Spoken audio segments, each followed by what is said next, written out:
descending from atop the highest mountains of pop culture and delivering the knowledge of media you seek. This is the Geek Peak Podcast. Geek Peak, descending from atop the highest mountains of pop culture and delivering the knowledge of media you seek.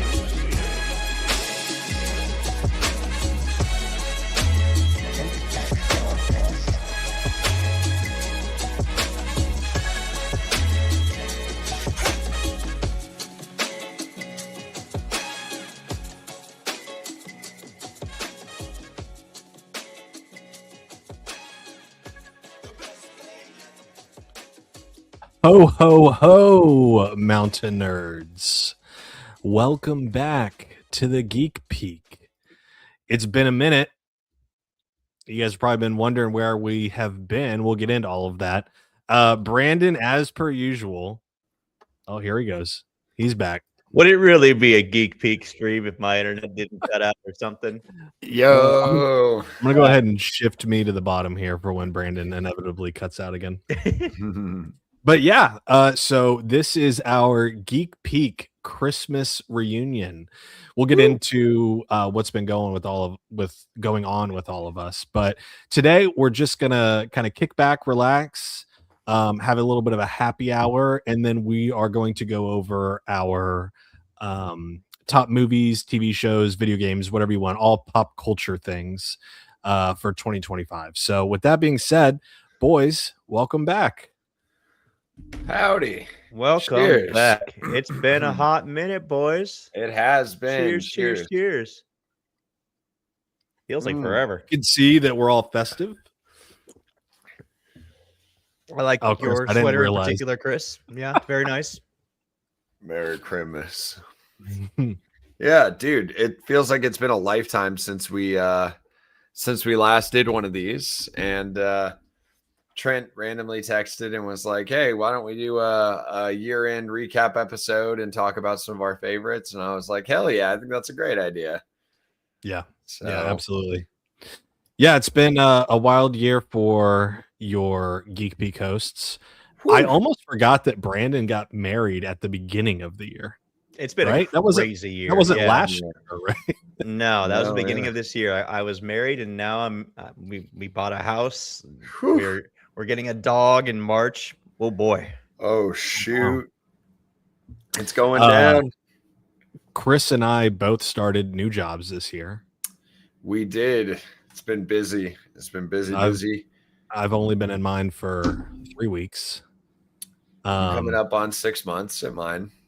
Nice. Been cool. And I celebrated my first wedding anniversary in September. So that was cool. Go. No hurricanes this year. I celebrated my 5th in October. Ooh. Congratulations, dude. Yeah, it's been a year for real. Yeah, so we have been on a permanent hiatus. We'll see what comes in the new year. We'll see what happens. Yeah. You guys can actually, all of you mountain nerds out there, if you want to see more of me,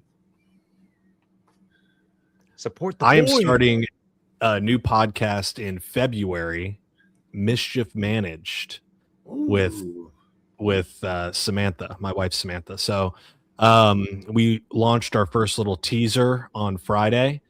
So you guys can go check that out. And basically we'll be covering Harry Potter. So leading up to the new show, we'll be doing deep dive into all different kind of Harry Potter content.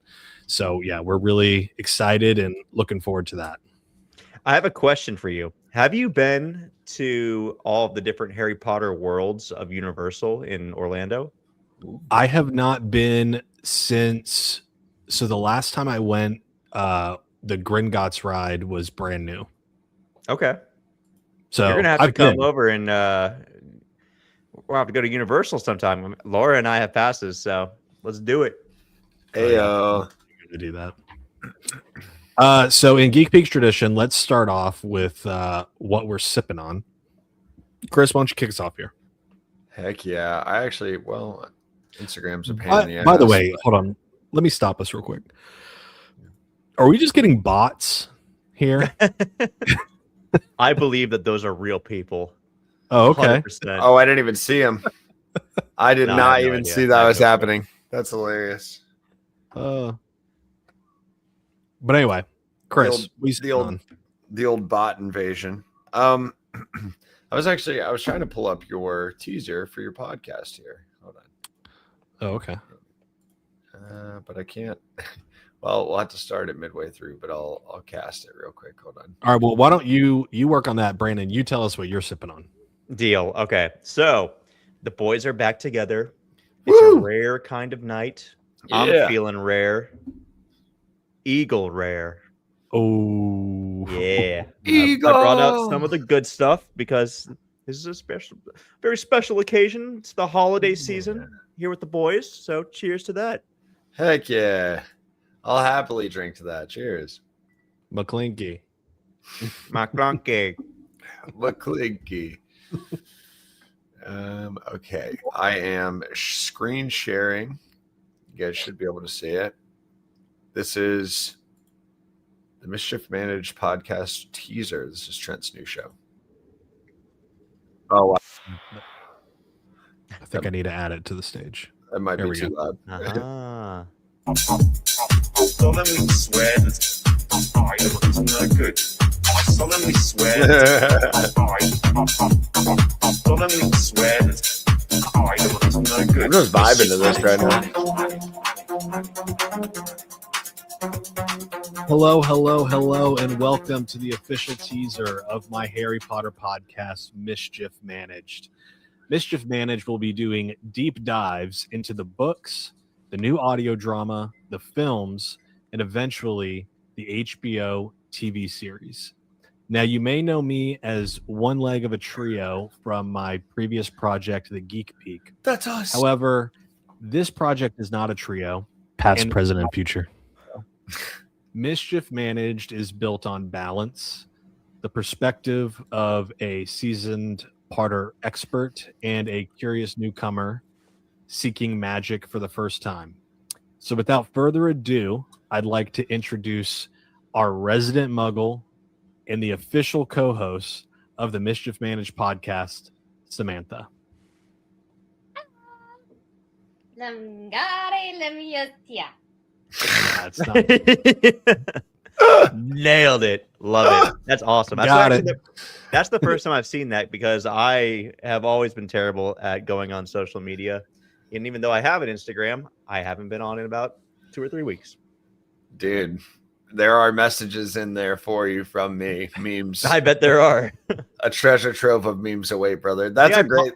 I popped in once just because I saw that someone sent me that JCPenney's photo shoot thing. I was like, oh, I got to send that to Chris. Yes, that was awesome. But yeah, Trent, congrats on the new show. We're excited. We'll be supporting that. And if you like the Geek Peak, then I'm sure you'll see some familiar faces over there at some point. And be sure to support Trent in his Harry Potter fueled endeavors. A lot of cool Harry Potter stuff coming out. Absolutely. All right. Enough about me. Let me talk about my drink. So more about me. This is, of course, bourbon. Jack Daniel's single barrel proof rye. And if you notice here, it's a special edition for a restaurant bar, and they also have they do tastings, wine tastings, beer tastings, bourbon tastings, the Mansion in Melbourne. Nice. Oh, cool. So yeah, this is real good. It didn't quite save the bourbon industry in the 80s like Maker's Mark did, but it's not a savior like that. Very good, very good.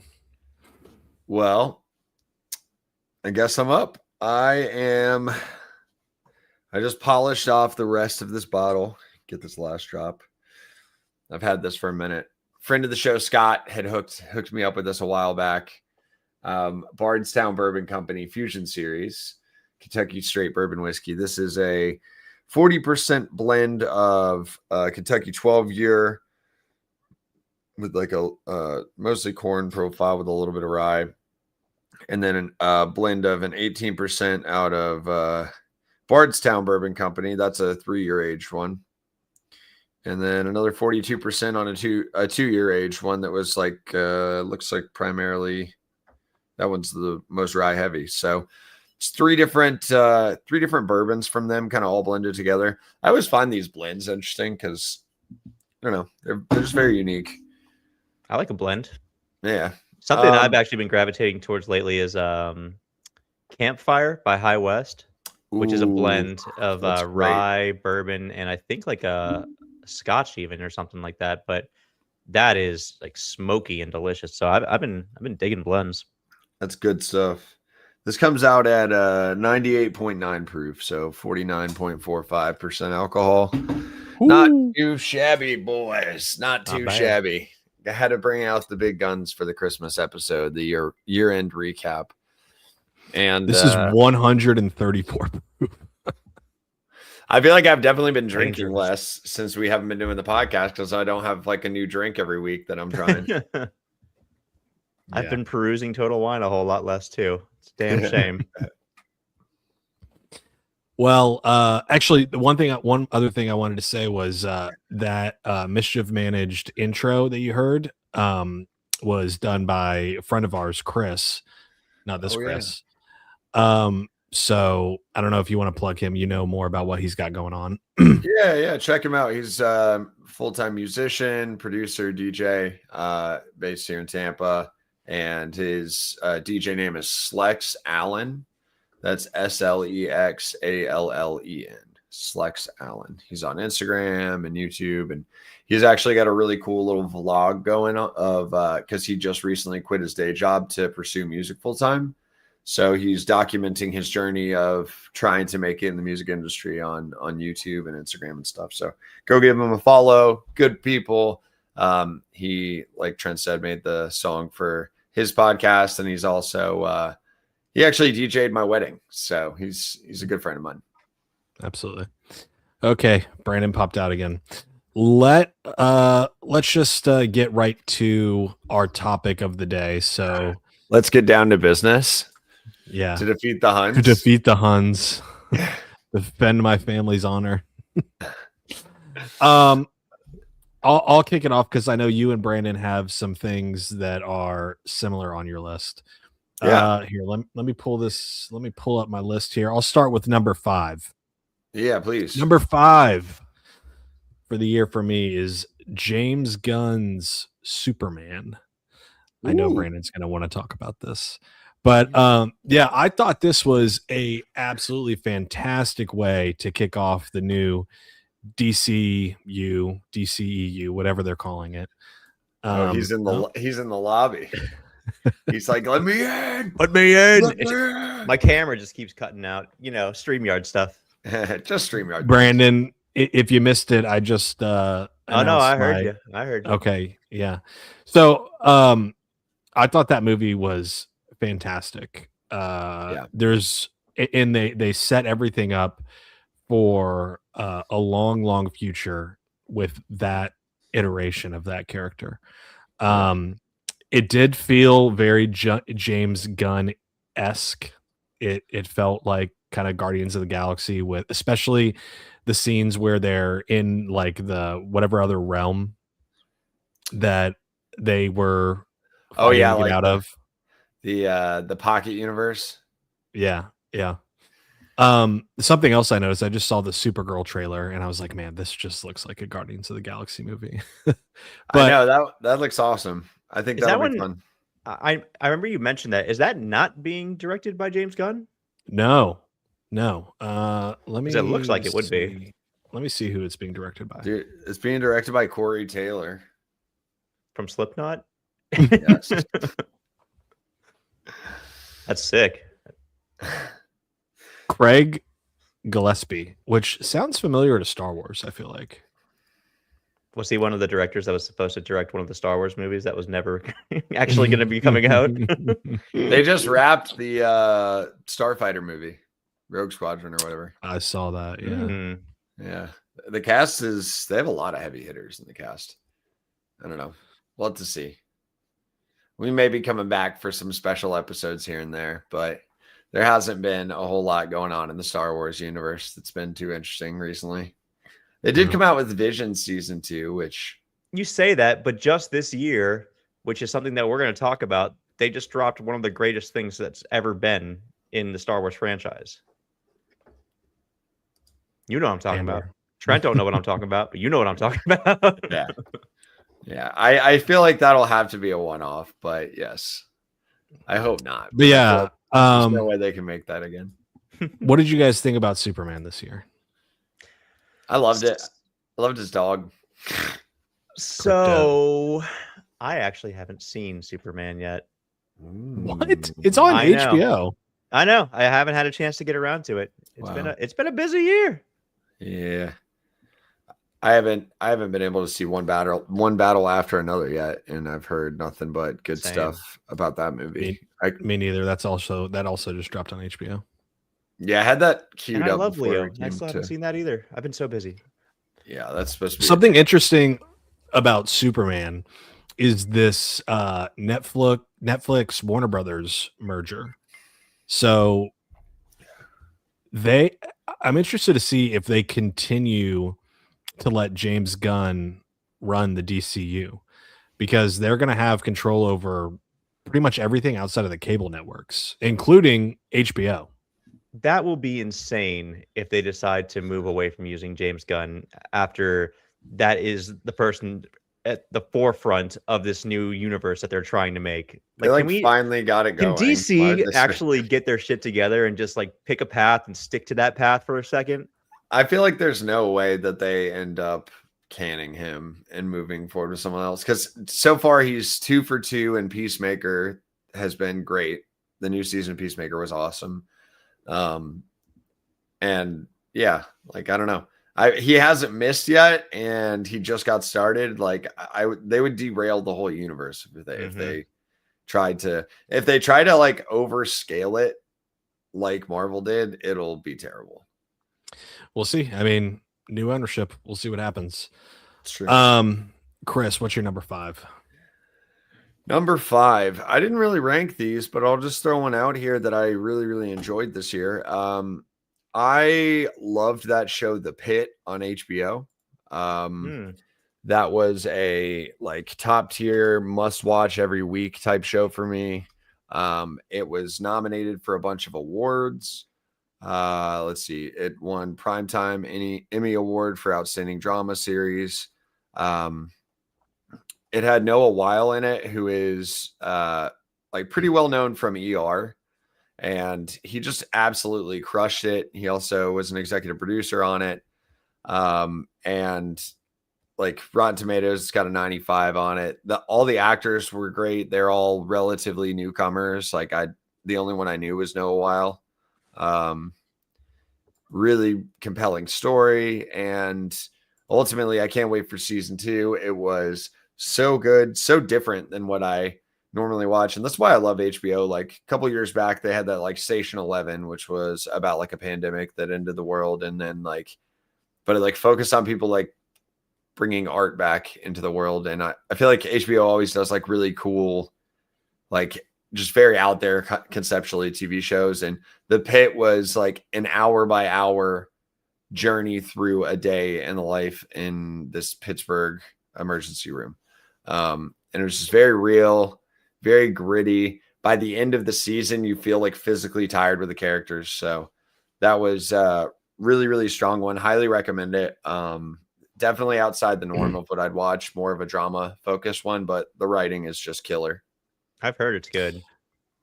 Yeah, I watched a good bit of that, and then just kind of fell off as I normally do with TV shows. But I did really enjoy like the first half of the season that I watched. Dude, you got to finish it, because it actually gets so crazy on like, I think it's like the 8th episode. Shit pops off. Like, I didn't see it coming. I'll just put it that way. Good. Brandon? So coming into this, I didn't really have it ranked per se, but if I were to have it ranked, then there is a clear outlier from my other ones, and that's my number 5. And that's probably because of recency bias. But Welcome to Derry, I just actually finished it today, and it is such a like fresh breath of air. for bringing an actual horror TV series to life, and it interlinks so well with all of Stephen King's universe, especially its part 1 and part 2 of the movies that came out a few years ago.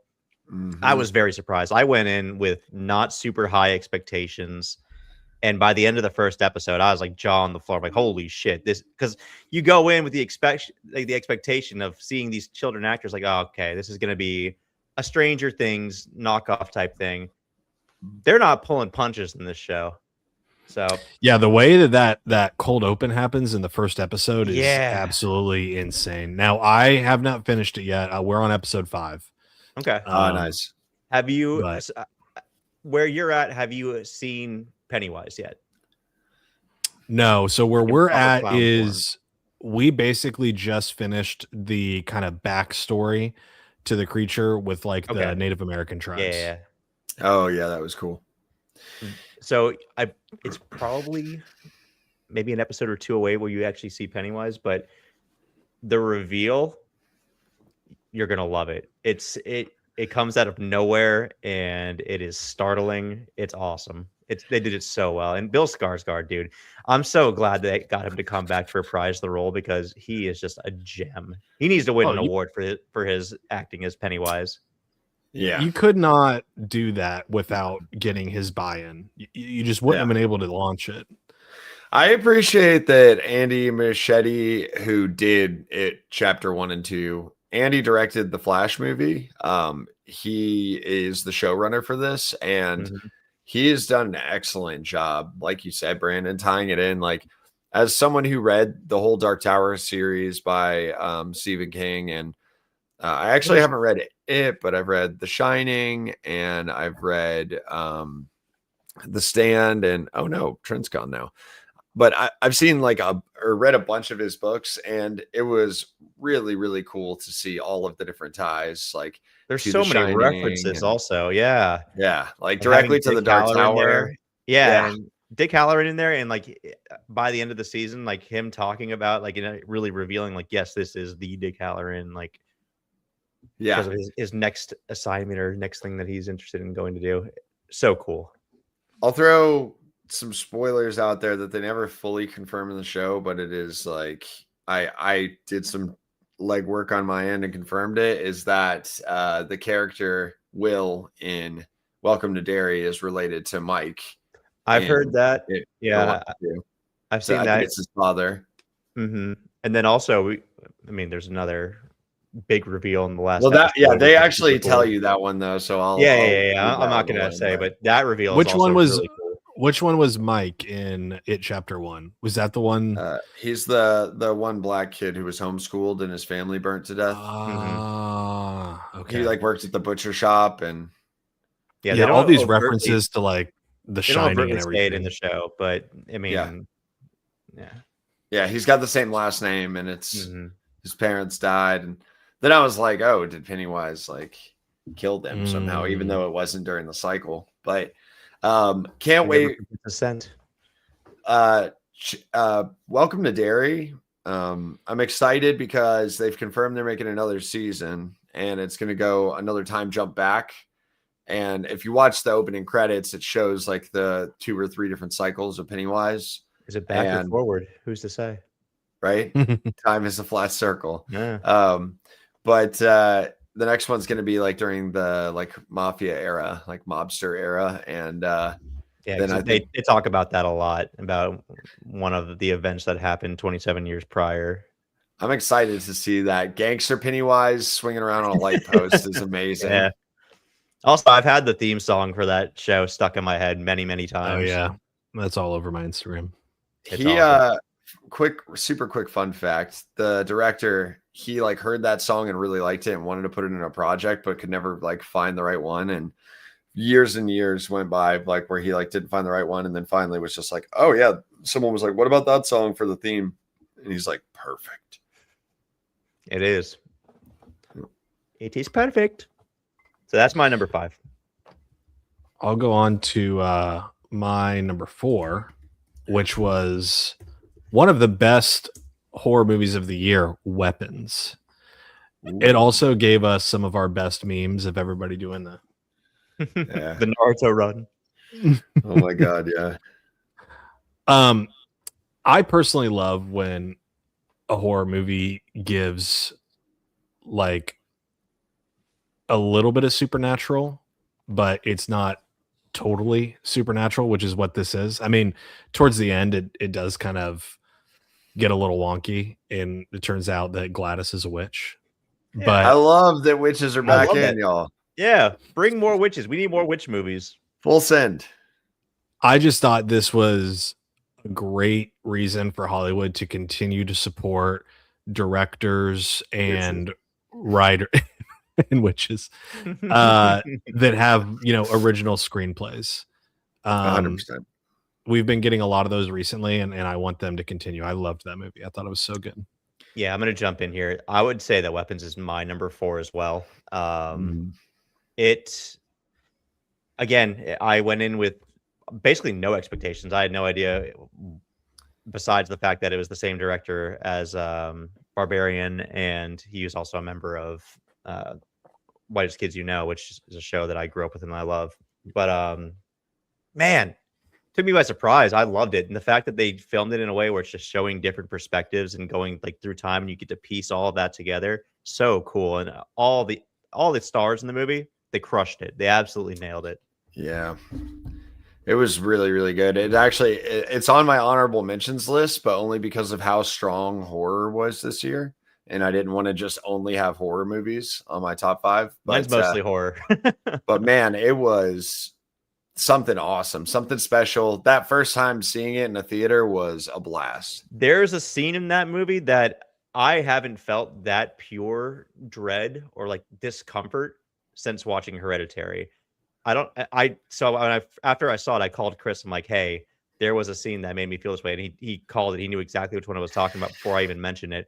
It's when she's sitting outside in her car and falls asleep, and someone walks out the front door very slowly and just eerily walks towards the car. Like I was having chills up my entire spine during that entire scene. So crazy, dude. So good.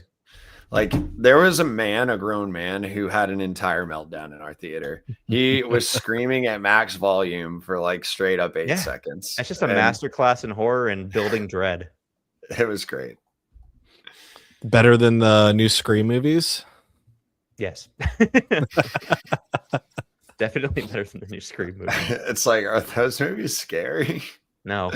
That's what I'm saying. More original horror. Quit killing our classics.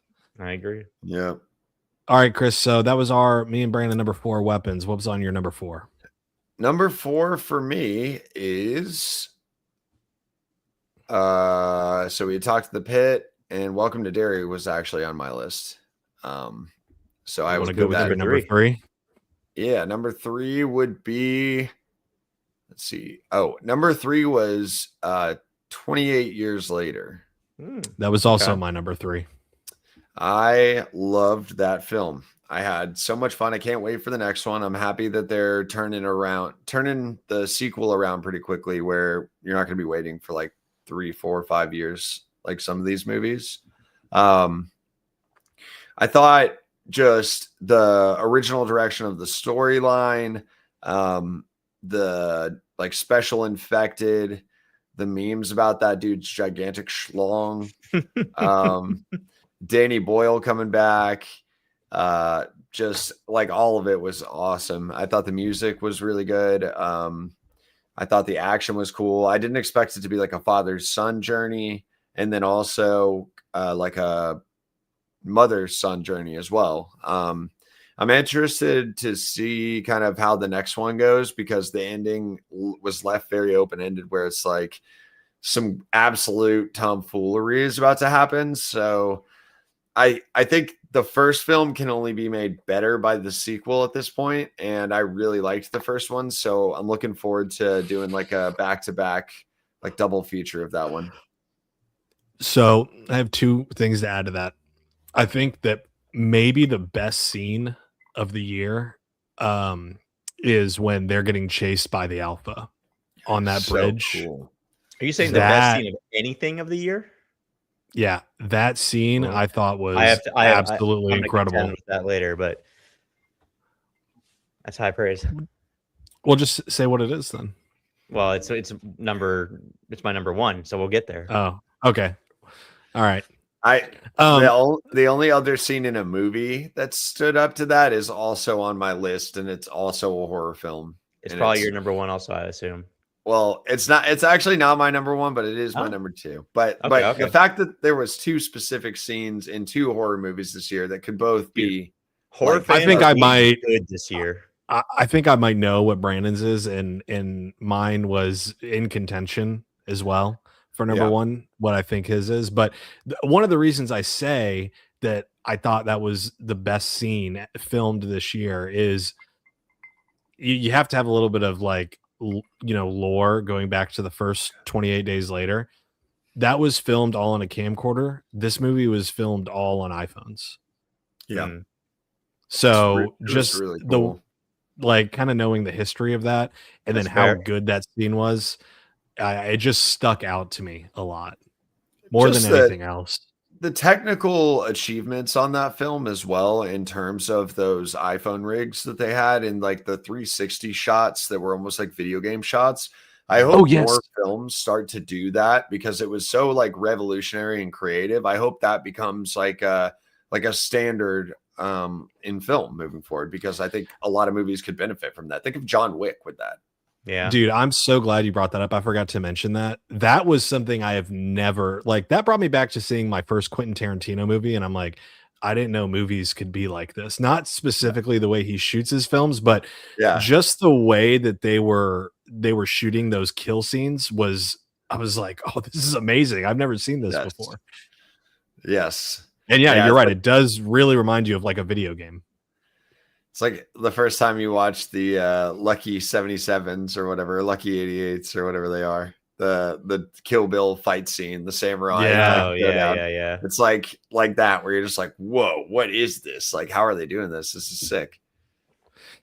Okay, so number 3 for me and Chris was 28 Years Later. Brandon, did we do your number 3 yet? We have not, and I'm very excited to talk about it, because this is actually, it's my number 3, and it is the best, in my opinion, video game to come out this year, and it's one that I have been waiting for years, and I talked about it on our very first episode of the Geek Peak. Hollow Knight Silk Song finally came out this year, and it lived up to every single expectation I could have ever wanted for it. It was incredible.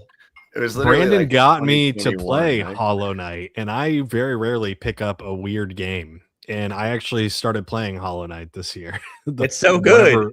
Yeah, it's fun. It's tough. It's tough, but Silk Song came out. I was absolutely thrilled. They kind of just like shadow dropped it too, like, hey, by the way, it comes out next week, and they just announced it. And damn, I picked it up day one. I dumped 130 some odd hours into it immediately and beat the absolute dog shit out of that game. Killed every single boss. Love it. And they have already announced that they're doing a DLC for it. Very excited about that as well. So, dude, that's sick. Hollow Knight fans, we're eating good. I'm happy Brandon finally got this game. It was literally like 2020, 2021 that he like was like hyped about the sequel. And they're talking about it back then. They're like, oh yeah, it'll be out like next year. Nah, dude. Team Cherry lies. That was also around the same time that City Skylines 2 was supposed to drop on the console, and now they're just like, we're not sure if we're even going to bring it to console. I'm like, you're sick. You're sick.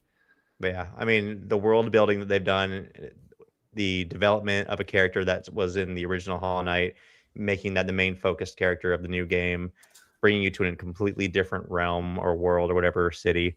The music, absolutely astounding. World building, again, impeccable. The fact that it's all just beautifully, like, I don't know if it's hand drawn necessarily, but that's what it looks like, though. It damn near looks like it. Yeah. Oh, God. It kind of reminds me of like, this is probably an insult to it, but it kind of reminds me of like Paper Mario. I get that. Yeah. It's beautiful. The art style. Yeah. Beautiful, beautiful game. So happy it finally came out. And 10 out of 10. Yeah. All right. My number 2. I wonder. I don't know if I asked you. Huh? Did you beat that game? Oh, yeah. I beat the hell out of that game. The first one's impossible. I'll never beat it. Yeah. I don't It's game tough. enough. It's tough as nails. I've lost the dexterity in my fingers that allow me to game that well. And there's no easy mode. It's get good or get out of here. No, yeah, you're right. It's frustrating. It can be. I take breaks playing Jack and Dexter when I get upset. All right, my number 2. This is either going to be one of your number 1s or it's got to be number 2. I know that this is on your list. This is Sinners. Mm-hmm. Yeah, I'll just tell you that's my number 1 right now is Sinners.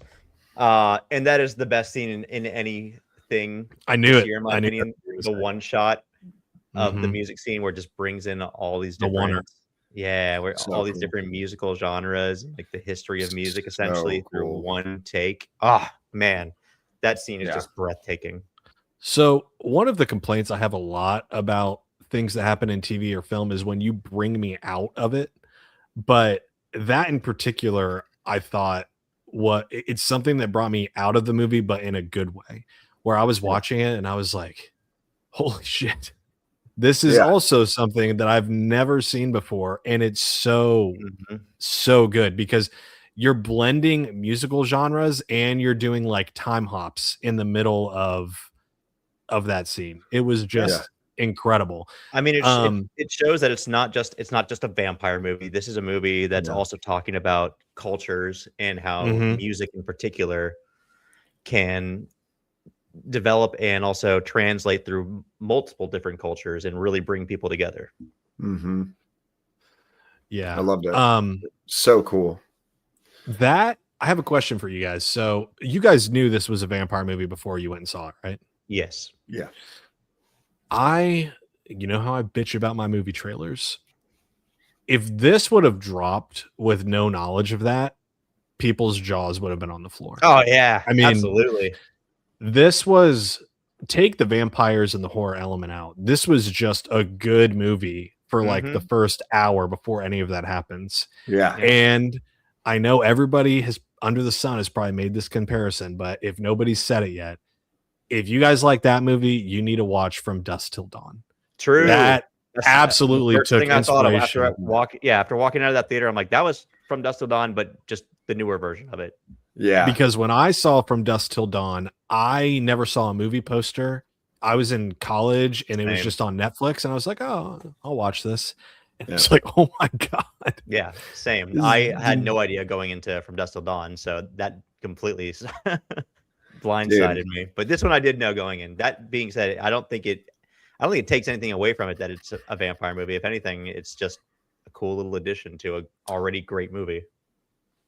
Yeah, I mean, we could sit here for an hour talking just about this film, but the like technical achievements on this movie, the cinematography, the acting, the costuming. Michael B. Jordan, brother, holy. Bro. Well, he pulled the Lindsay Lohan on this. He did. It's so good. Literally, the whole cast crushed it. Like Haley Steinfeld was amazing. Like the just literally every character. The young guy who I've never even seen before, the guitarist.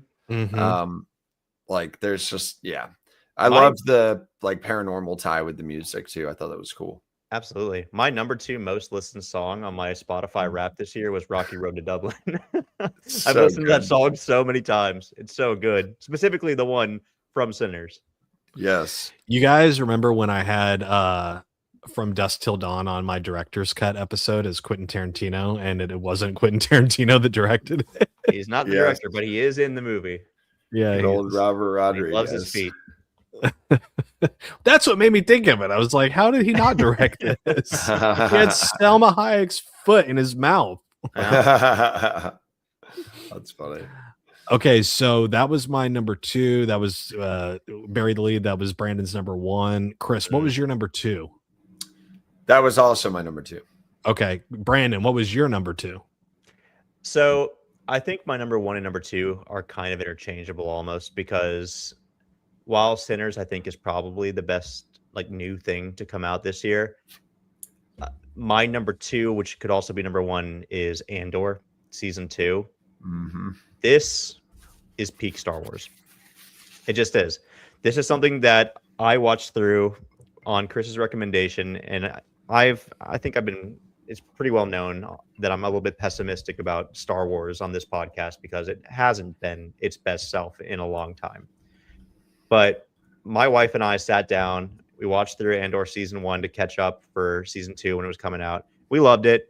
Like, yeah, that was great. I can't wait for season 2. Season 2 is outstanding. I cannot believe how good it is. Like, it is everything that I've ever wanted out of like a serious drama. Not even Star Wars necessarily, just a serious drama.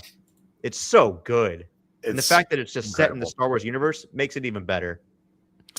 So I famously have not finished season 1 of Andor, and I'm not going to get into all the reasons why. But Brandon, you cannot shake your head or wag your finger at me because I will not have any of that bullshit because you took forever to watch it. Forever. Yeah. Well, I'll take it from Chris. I'll take it from Chris. Listen, Funny enough, Brandon. That made Laura want to go and watch. We haven't done it yet, but she wants to watch Rogue One now because it goes straight into Rogue One from the end of it. And after that, she's like, you know what? I'd even be interested in watching the original trilogy again because I haven't seen that since I was a kid. I was like, hell yeah.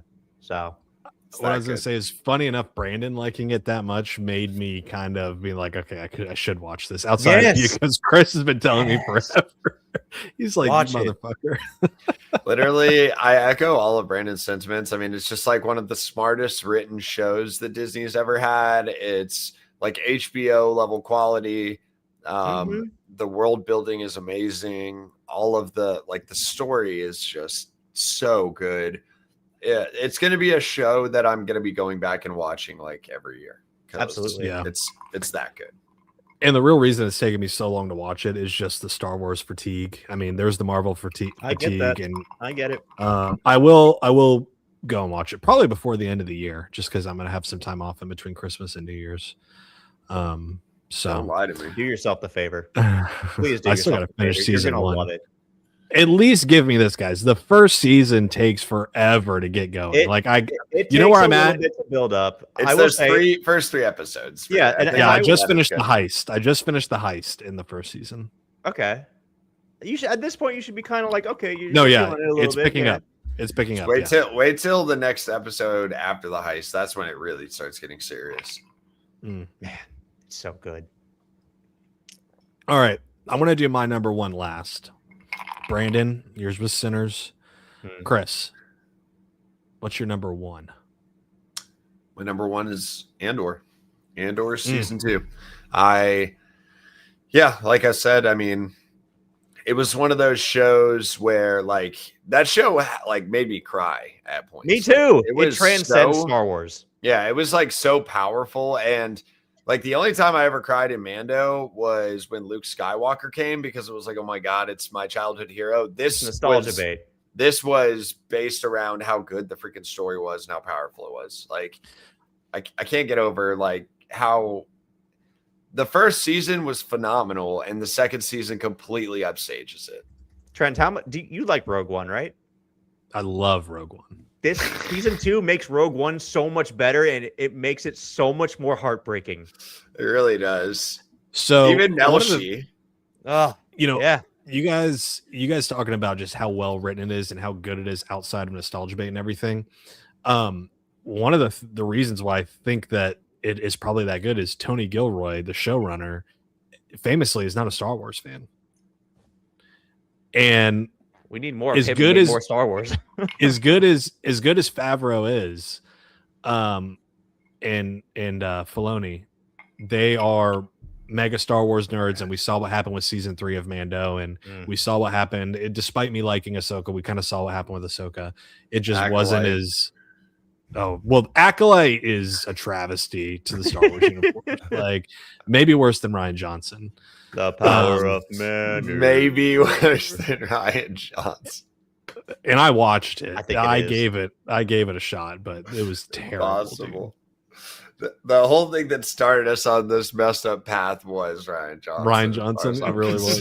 We would never have had Acolyte if Rian Johnson hadn't been here. Before I get into my number 1, have you guys been watching all of this AI all these AI Star Wars stories. I don't know what the actual social media channel is that's doing it. I've sent them to you a few times. I've only But seen the they're- one that you said about Vader. Like the workplace comedy kind of thing. No. It's not the workplace no. comedies. Those are funny with the stormtroopers. But the one that Brandon's talking about, they're pulling basically comic book story strips, and they're feeding them into AI. So the Vader one with Anakin was incredible. Oh, is that when he was getting rehabilitated and stuff or whatever? Like getting his the voice box thing, and like they're like shaving down his chest. Like it's wild. And I don't know if you guys know this, but Disney just invested like, I don't know, $1 billion or something into OpenAI. And one of the things that's going to be coming to Disney Plus soon is you're going to be able to use all of their original content and create AI videos on that platform and share them on the platform. And they will be selecting some that can be watched by everybody.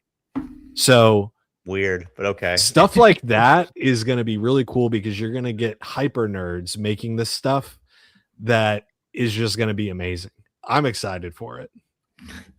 It's not canon, but it is cool. They won't make it canon. Every day we get further from the sun. All right. Real quick, you brought up AI. Did you hear that Meta is banning all AI generated content? Like, really? No. What do you mean Meta? Like the metaverse or Facebook? Like Facebook and Instagram? Oh, no, I didn't know that. Good, because I'm sick of seeing stories on Instagram that aren't real. I'll be like, wow, that's so cool. And then I'll look at the comments like, AI. I'm like, man, I believed it. It makes me so sad. Like, I really thought that cool underwater hotel was real. Now I'll never be able to go. That's where Disney's going to come eat their lunch. Not the underwater hotel. I know. Heartbreaking. So it wouldn't be a Geek Peek episode with a top 5 if I was not able to include my boy Tom Cruise. If there's ever an opportunity, if there's ever an opportunity to give a Tom Cruise movie number 1, I'm gonna take it, and that is Mission Impossible: Final Reckoning. This wasn't even the number 1 out of the 2 movies. These 2 movies, narratively and like plot holes and everything, they've got a ton of things wrong with them. But the dedication that man gives us, the dedication he gives to entertain us is amazing. The first one is like, I like the second one, but the first one is so much better. Okay, the first one didn't come out in 2025, brother. So we're not comparing those. But the biplane scene, I mean, that's really what I'm talking about, is the biplane and the submarine scene, particularly. The submarine, you talking about dread. The submarine scene had me holding my breath. I am dead, bro. I am dead. Also, when I went to see that in IMAX, my theater's AC went out, so I was legitimately sweating. Oh God. It's real. Sounds terrible. But yeah, like if you guys haven't done it yet, go look at like some of the YouTube videos about how they created that biplane scene, and the man's a maniac. I mean, absolutely insane. I will say, no one does stunts like Tom Cruise. I'm just sad they canceled his NASA movie. He canceled it basically. He gave a big middle finger to you know who, because he's like, I'm not going to ask him for, to help me with any of this. People. They dropped. That's the one. That's as far as he goes. Apparently, he won't go that far to entertain. This year, one more thing that we have to mention. It's been like one of the big things that happened this year is the Epstein files were finally released. Kinda. It's all redacted. Somewhat. It's literally all redacted. It's a page full of black.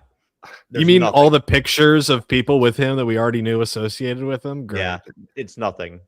Cool. Fantastic. Very transparent. Awesome. It's here. We're saved. Speaking of Tom Cruise, did you see the new teaser for his new movie? I think it's called Digger or The Digger.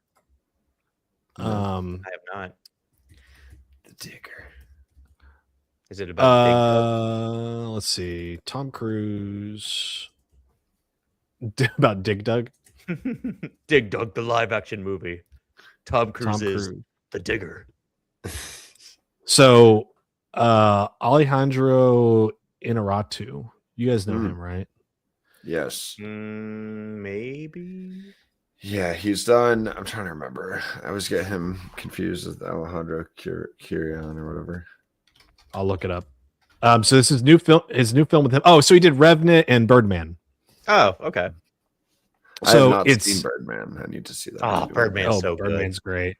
Barb. So it's a really interesting pairing, and it's kind of like a dark comedy, which I can't wait to see what Cruise does with this. I mean, I saw the teaser. It doesn't really give anything away about what it's about or anything, but I'm going to call it right now. I think this is going to be fantastic, and I think this is going to be Academy bait for Tom. And I think if he have ever in recent times is going to get his chance at an Academy Award, last year, or maybe it was even this year, he got one for like contributions to film, but he better get one.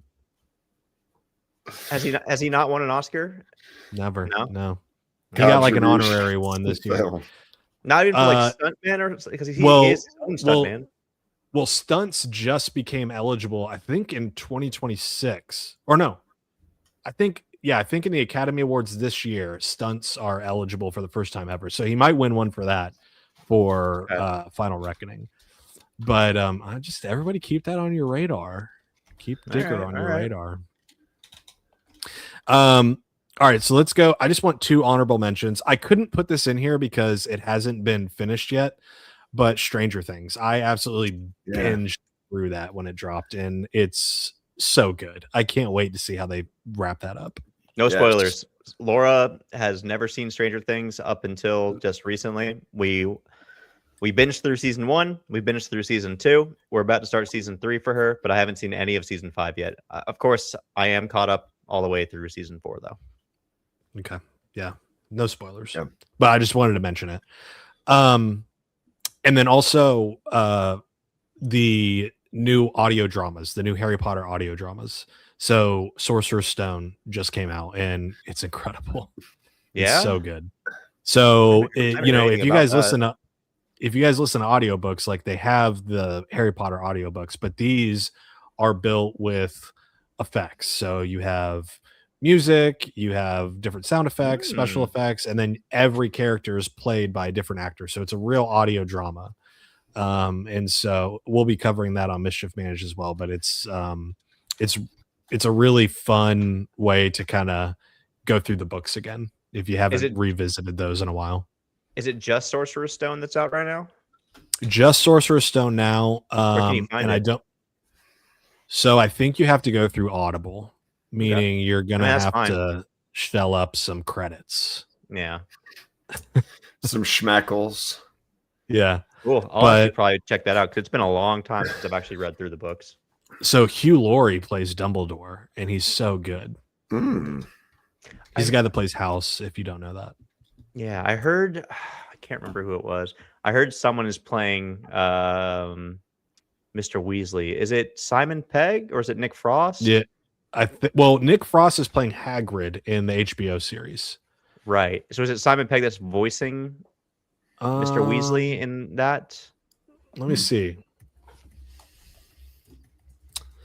Well, while you're looking that up, I'm going to throw my honorable mentions out real quick.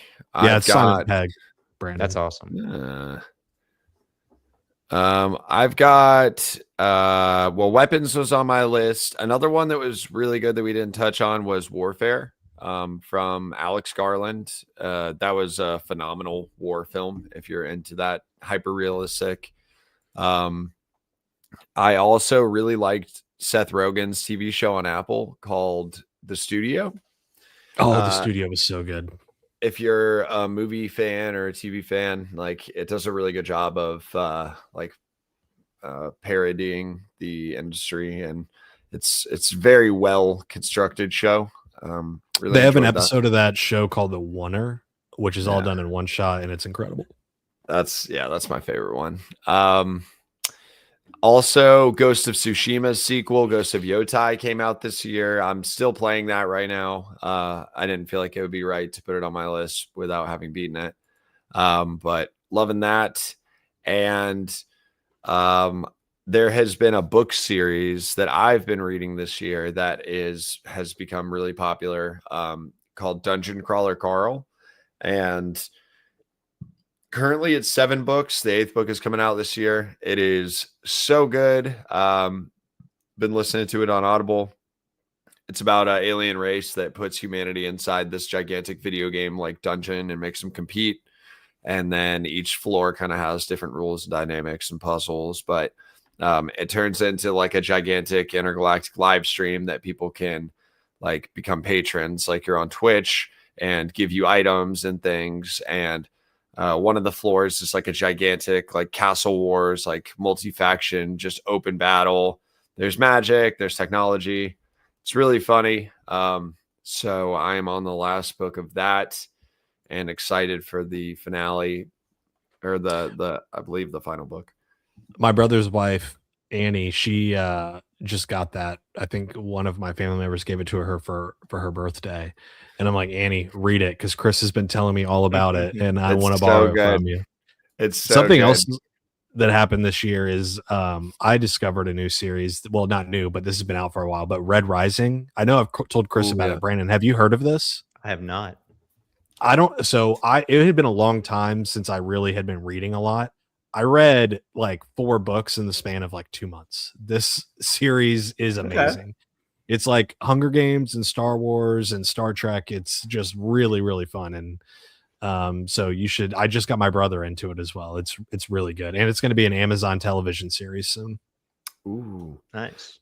Okay. The only other thing, and this isn't really honorable mentions, it's more just like cool stuff that happened this year in the gaming world. So Halo and Gears of War came to the PlayStation. The new Halo remaster is coming out next year. I'm gonna play that. And then Helldivers went to the Xbox. So officially the console wars are over, which is over. Crazy to see them finally end.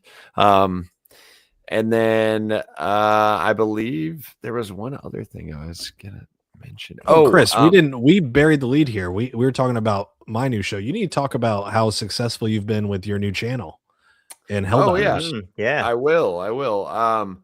But one last thing before I forget. They have announced there will be a new Knights of the Old Republic game. Fate of the Old Republic. They did a launch trailer. Can't wait. I think that'll be cool. Yeah. So if you are into Helldivers and gaming in general, I started a little hobby page called Sloppy Pig Face, all one word. And I play a lot of Helldivers on there. Just about to hit 1,000 followers on Instagram, and have had a couple pretty viral little videos that I've made. I've been posting a lot of the clips here on the Geek Peek YouTube channel as well, but gonna get that kind of squared away and be doing live streams and all that good stuff. So if you're interested, hit me up. Would love to play together sometime. Heck yeah. I have one honorable mention. You know that I love my animated movies, shows, things, and I am not one. Actually, I'm kind of a K-pop hater, but K-pop Demon Hunters came out of nowhere and blew me away. I'm not gonna lie. I've been hearing so much about that. It's so good. I don't know. It has no business being as good as it is, but the animation is stellar. Sony really dropped the ball on that. They just like sold it to Netflix for like nothing, and it became like the biggest thing this year. The amount of kids that came to our house for trick-or-treating that were like in K-pop Demon Hunter costumes was absolutely insane. The music has ranked like in the top 10, like multiple songs on Spotify and Billboard, like for like weeks in a row. It's crazy. It's really good.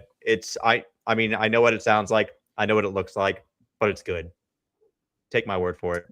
I've heard it's great. I have not. I like started watching the first episode, but haven't. It's a movie. It's not an episode. Oh, okay. Oh, yeah. Okay. So I started watching like the first 20-ish minutes of it, and then realized it was not a TV show and stopped it because I was like, oh, I don't have like an hour and a half. That's fair. It's good. I recommend it. I'm gonna check it out though. Awesome. All right, guys. Well, this was great. Good to have the band back together. Yeah. This is fun. Yeah. This has been a blast. Yeah. Who knows? We'll probably do again sometime soon.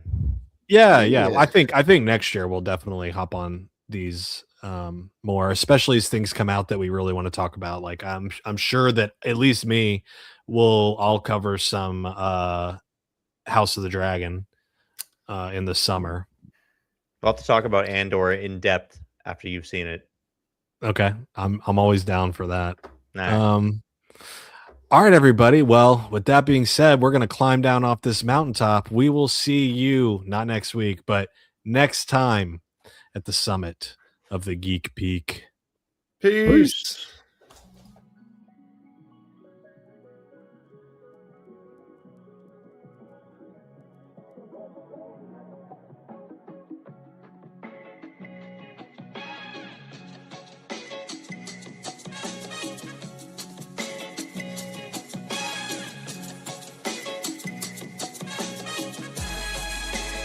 Descending from atop the highest mountains of pop culture and delivering the knowledge of media you seek.